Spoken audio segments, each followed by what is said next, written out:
Welcome to the second part in our series, Unveiling the Gospel.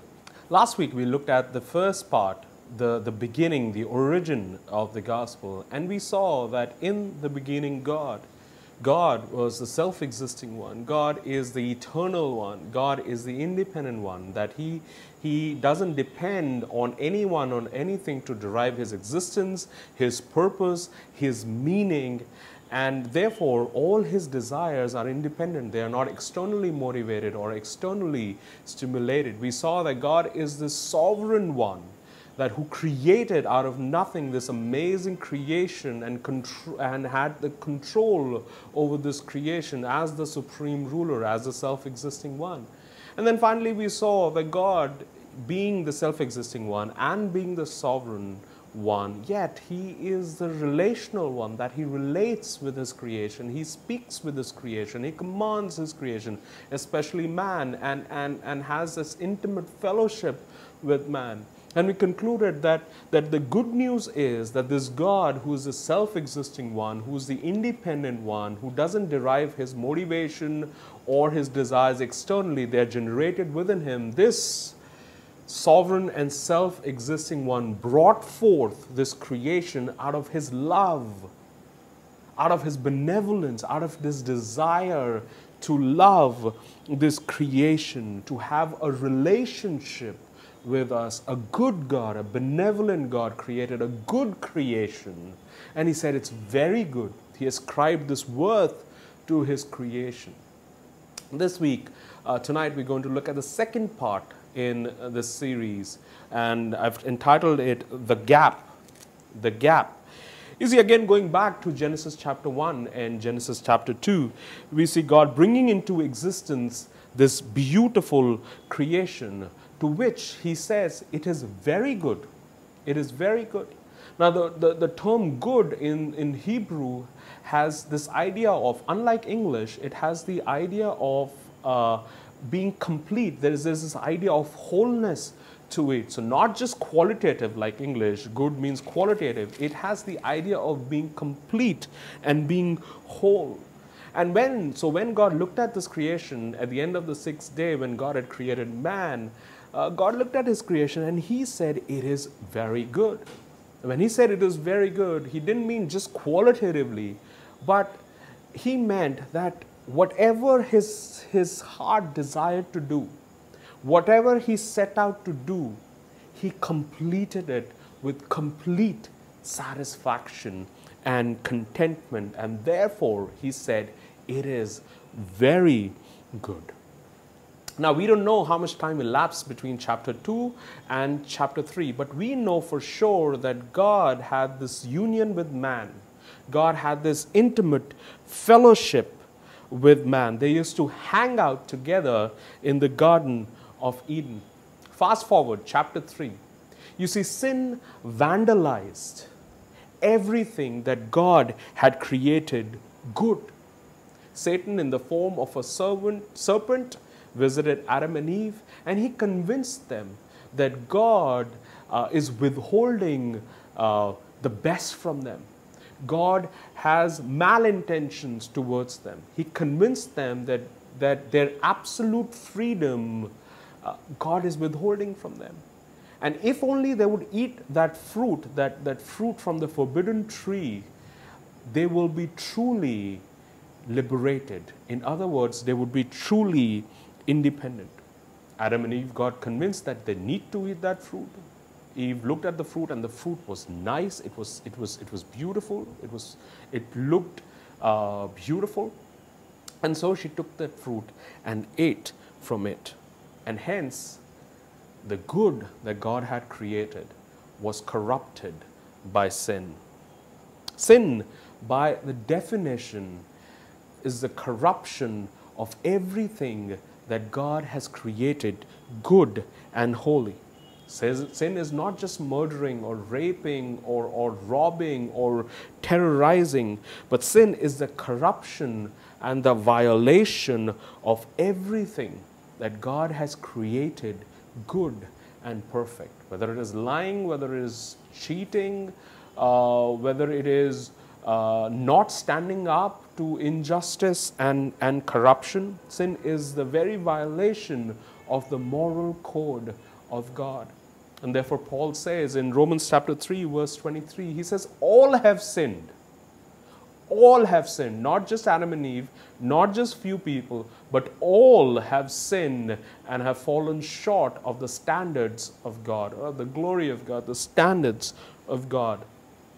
And we know as you read through Genesis chapter 3 that God punished Adam and Eve for their sin of disobedience, and more so their sin of seeking independence from this benevolent God. And we see that God punished the serpent for twisting God's truth and bringing it to Adam and Eve. From that moment on, Genesis chapter 3, you read in verses 22 and 23, from that moment on, death reigned over mankind. Adam and Eve were created to be immortals. They were created to have this life with God, an eternal life with God, but sin, corrupting the good that God created, it brought death to mankind. Man got what he desired. Man got independence from God. God banished Adam and Eve from his presence in the Garden of Eden. They no longer walked together in the cool of the day. So man got what he desired, independence from God. You see, God created man to have fellowship with him, to enjoy with him and to admire his glory. In today's language, to hang out with him and yet to worship him. He was the source of our joy, our peace, and our purpose, for he created us, and therefore he is the source of our purpose. Our purpose is hard-coded in him because he brought us into existence. And when we sought independence from God, we shredded into pieces our peace, our joy, and our very reason for existence. Our joy and peace came from knowing that our Creator is our provider, our Creator is our sustainer, our Creator is the sovereign one, and yet He is a good Father who brought us into existence because of His love.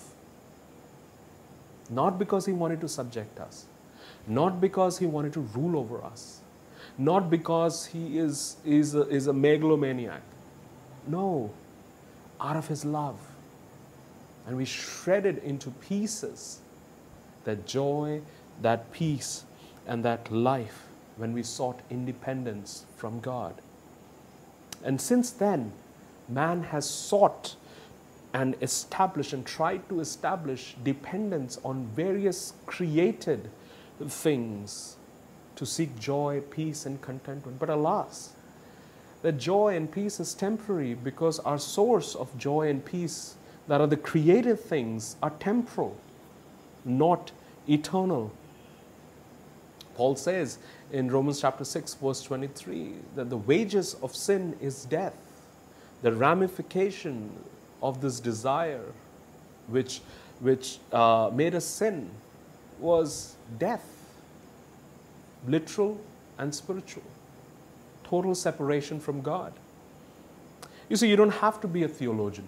You don't have to be a philosopher or an anthropologist to see the result of man's desire of seeking independence today. You just have to open the newspaper. You just have to open the news channel and you see the ramification of that desire to seek independence from God. The corruption of the moral code of God. You see, sin is the violation and the corruption of God's creation, from the tiniest mistake to an arrogant and a bold sin. You see, the sad part is that humanity's trajectory, wages of sin is death. And since we all have sinned, our trajectory is hell. Separation from God. C.S. Lewis says that hell is the final destination of man's independence. Hell is God saying, your will be done. You see, some of you watching this video are Christians, and perhaps you have taken this life for granted. Perhaps you have forgotten who you were. And that's why who you are, you have taken for granted. So I want you to, as you go through these truths, I want you to go back and ponder, where have your desires led you? Have you also started seeking independence from God? And some of you might have just stumbled onto this video. You might be browsing our website, or you've just joined a home group or a church, and you've just stumbled onto this video. You have no idea what I'm talking about. You have no idea about the gospel. But you know your heart. And I encourage you, before you go on to the next video, before you go on to the next week, I want you to gauge your heart, your desires. Have you sought independence from God? Are you seeking for your joy and peace and purpose and meaning in creative things rather than in Creator? And if you are there, then come back next week and we will look at God's solution. God's solution. So in the beginning, God, then gap, and then gospel once again. God bless you.